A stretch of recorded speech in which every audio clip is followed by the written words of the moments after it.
ఈ రాష్ట్రంలో కూటమి ప్రభుత్వం ఏర్పడిన తర్వాత అన్ని వర్గాల ప్రజలకి, రైతులకు కావచ్చు, విద్యార్థులకు కావచ్చు, అన్ని వర్గాల ప్రజలకి ఎలాంటి అన్యాయాలు జరుగుతున్నాయో చూస్తూ ఉన్నాం. ముఖ్యంగా ఈరోజు చంద్రబాబు నాయుడు గారు వారి కూటమి ప్రభుత్వం మరి ఆంధ్ర రాష్ట్ర రైతాంగానికి ఏ విధంగా ద్రోహం చేస్తారు, అందులో ప్రధానంగా రాయలసీమ, నెల్లూరు, ప్రకాశం జిల్లాలకు సంబంధించి మరి రాయలసీమ ఎత్తుమతుల పథకాన్ని ఏ విధంగా నీరుగార్చారు.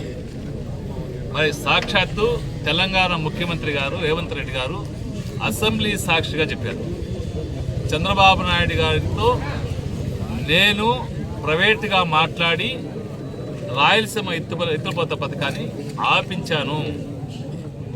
మరి గతంలో జగన్మోహన్ రెడ్డి గారు కేసీఆర్ ద్వారా మాట్లాడి వాళ్ళకు రావాల్సిన వాటా తీసుకెళ్తే దాన్ని నేను ఆపించానని చెప్పారు.